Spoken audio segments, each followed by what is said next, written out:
Hi everybody, I'm Philip Duncan. Thank you for joining us as we take a look at the weekend forecast around the country and also this new weather pattern we're in. It's certainly a little cooler.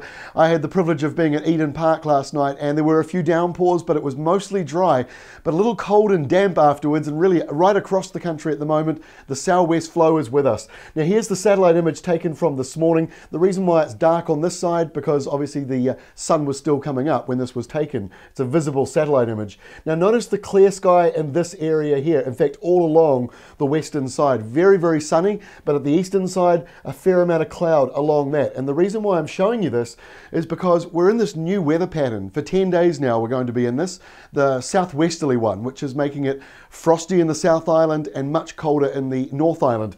Now here's the cloud forecast maps basically for today, for Thursday. It's not as accurate as the satellite map, but it gives you an idea of where the bigger clouds are. But you can also see the clearance here, cloudy on the eastern side, clear on the western side, and when you animate it, you start to figure out what's going on. And I'm showing you all of this because we're pretty much stuck in this for 10 days.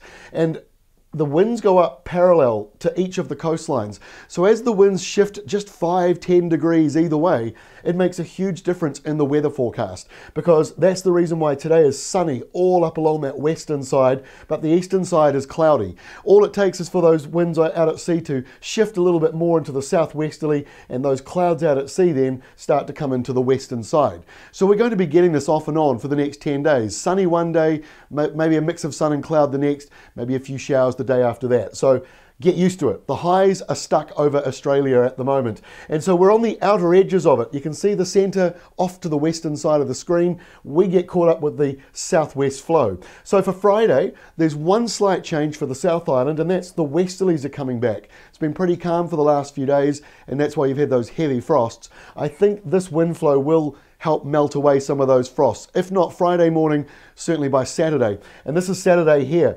Windy weather coming back. It's going to be colder though on Saturday around the South Island. There's a big low pressure system just off to the southeast here. It's working in conjunction with the high to produce a strong southerly across the whole country. So again, the showers and clouds come back now to the western side, and the eastern side gets a break to start with, although that southerly will be coming up the country. And then by Sunday, you've got a few showers lingering here around northern Hawke's Bay, East Cape, Mahia Peninsula area. A few showers coming back to Fiordland and maybe Southland. It looks like a westerly though, so those showers will probably be out at sea. And the centre of the high now out in the Tasman. And this stays this way really right through next week. So if you're going to the field days next week at Mystery Creek and Hamilton, this is pretty much the forecast. We'll update you again obviously on Friday with the very latest for the weekend.